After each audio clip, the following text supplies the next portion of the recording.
Fala galera, aqui é o Maicon Juan e eu vim aqui trazer para vocês o Diz Aí. O Diz Aí é uma série de vídeos onde nós vamos bater papo e discutir diversos temas de diversas áreas relacionados a temas gerais para que você, jovem, tenha mais conhecimento e se capacite para poder estar mais antenado nesse mundo de hoje. Nós vamos falar de política, de economia, de finanças, de contabilidade, de juventudes e de diversos outros temas, né?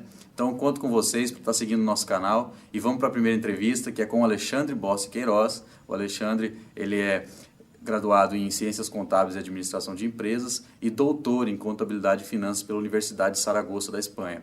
Ele é também consultor legislativo da Assembleia Legislativa de Minas Gerais, diretor do Conselho Regional de Contabilidade de Minas e também professor do Centro Universitário da UNA, além de ser membro da Academia Brasileira de Ciências Contábeis. Então, bora lá com o Bossi? Partiu?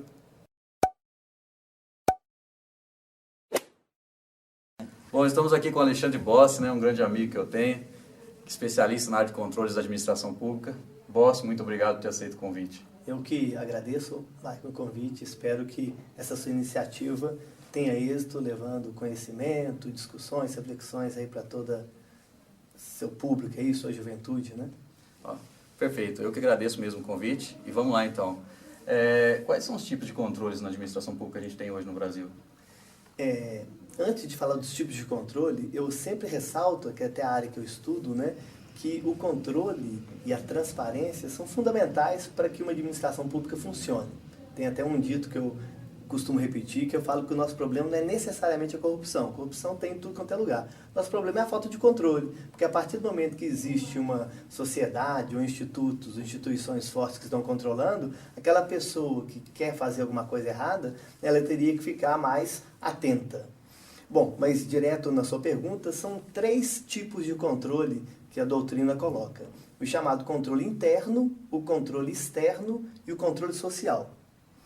O controle interno é aquele que acontece dentro da própria instituição, quer dizer, um órgão público, uma prefeitura, ela tem uma área que controla tudo o que acontece, todos os gastos, essa coisa toda. O controle externo é de uma entidade que está fora da administração pública e que faz a chamada auditoria independente.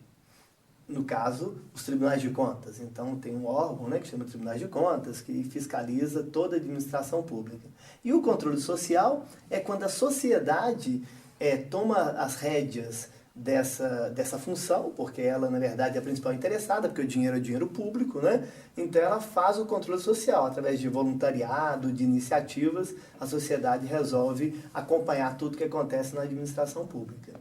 Então, no controle externo, a gente ouviu muito falar sobre o Tribunal de Contas, né, que atua junto com o Ministério Público, seria isso, né? Isso. E no controle social, por exemplo, os observatórios. Isso mesmo. É isso mesmo? É.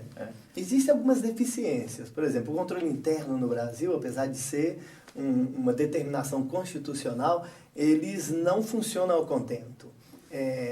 Muitas vezes a prefeitura, uma câmara, um órgão público não tem um contador, que é até minha área de atuação, né? Um contador, uma pessoa especializada em finanças e economia, que vai exercer esse controle interno.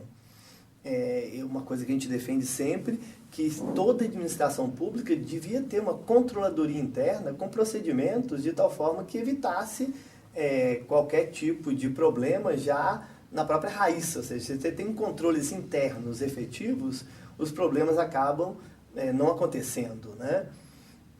O controle externo também tem deficiência. Os tribunais de contas, que você comentou aí, são alvo de críticas com frequência, porque não são órgãos muito técnicos. Muitas vezes a cúpula, né, dos tribunais de contas é formada por conselheiros, que são parlamentares, então o Tribunal de Contas acaba tendo um viés muito político e o controle externo fica aquém do que deveria acontecer, né?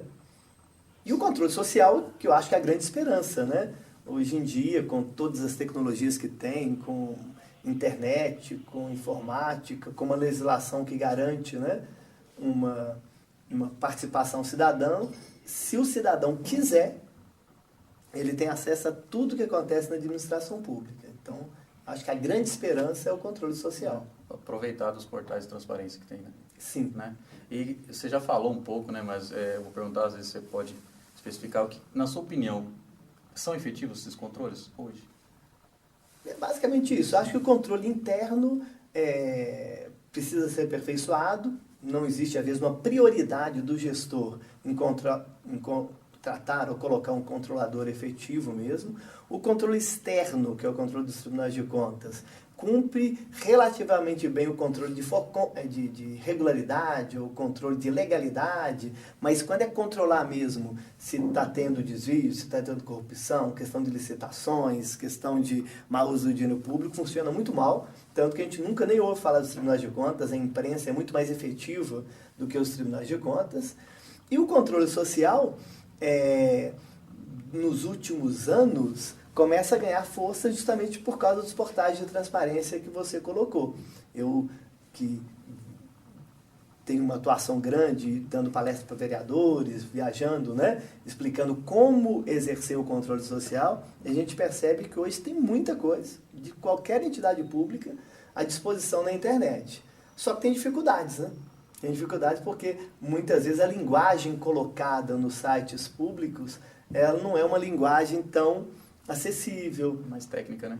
É mais técnica. Tem como colocar a linguagem acessível? Tem, mas o gestor tem que querer. E muitas vezes a gente percebe que o gestor cumpre a legislação, porque agora é obrigado a colocar tudo nos portais, né? Mas coloca no chamado contabilês, ou orçamentês, ou economês, que a pessoa que não está acostumada com essa linguagem mais técnica, às vezes não avança, não tem preguiça até de buscar porque não está fácil. Agora, eu acho que tem muitas formas de transformar essa linguagem técnica numa linguagem acessível, fazendo infográficos, mapas mentais, uma linguagem mais lúdica, gráficos, e a gente sabe de experiências nesse sentido em outros países. Então é uma área que a gente também tem que avançar. Então a população que não faz parte do controle interno nem do externo tem como ferramenta procurar falar com os responsáveis por esse tipo para adotar talvez essa linguagem mais popular, ou como você vê, ou como pode contribuir hoje, na realidade de hoje, para o cidadão fazer esse controle social? A população pode e deve cobrar. Na verdade, a única forma de melhorar essa relação Estado-sociedade é com a cobrança da população, não tenha dúvida.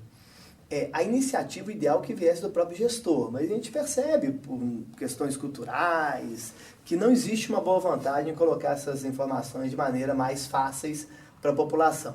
O Ministério Público tem uma atuação muito importante, até em Minas Gerais, está tendo acordos, né, de termos de ajustes de conduta, obrigando que todas as prefeituras que ainda não têm, publiquem seus portais de maneira mais acessível, mas a população, Maicon, é que tem grande responsabilidade de cobrar do representante público que coloque informações de tal forma que todos possam entender. E isso só com pressão popular mesmo. O grande desafio nosso hoje é justamente isso, porque as informações que há uns 4, 5 anos atrás não tinha, e realmente não tinha. A pessoa tinha que fazer um pedido por escrito, tinha que, às vezes, entrar na justiça. Hoje em dia, por causa da tecnologia e por causa da lei, tem 2 leis, que a mais famosa é a Lei de Acesso à Informação, de 2011, faz com que todos os dados estejam à disposição. E, de um modo geral, estão. Se não tiver no site da própria entidade pública, existem cruzamentos de dados com sites do governo federal, sites do próprio estado, onde a população consegue aquelas informações. Agora, a utilização dessa informação para cobrar, que é a chamada cidadania ativa, e a própria linguagem só vai melhorar com a cobrança da população. Perfeito, eu acho que você já conseguiu aí passar a mensagem para o pessoal, né, e também mostrar a importância de estar sendo participativo nesse processo de fiscalização, de controle, né? Então, eu queria que você deixasse uma mensagem para a juventude, para a gente estar fechando esse vídeo, né, para a juventude de Minas Gerais, todo o Brasil. Diz aí, Bossi. Bom, a juventude é a solução, né? Não tenho dúvida disso, né? Que se os jovens encararem o controle do dinheiro público como uma responsabilidade ou como uma necessidade para que o país avance, eu não tenho dúvida que a gente vai conseguir prosperar. E muitas pessoas dizem até que a juventude às vezes é alheia, não participa. Eu acho que pelo contrário. Eu acho que todo esse movimento que está acontecendo no Brasil desde 2013, o próprio abertura com a Operação Lava Jato e a própria mobilização social que acontece muito pelas juventudes em redes sociais, em Facebook, WhatsApp, eu acho que é uma tomada de consciência para que os jovens, que são o presente, não só o futuro, mas o presente da nação, possam assumir essa responsabilidade de controlar o dinheiro público. O dinheiro público é de todo mundo, né? Não é do governante. Muito obrigado, Boss. Eu acho que agora o pessoal aí já tem uma ideia do que são esses controles, como participar. E, galera, vamos lá, porque esse dinheiro também é nosso, né? A gente tem que estar em cima, tem que estar fiscalizando.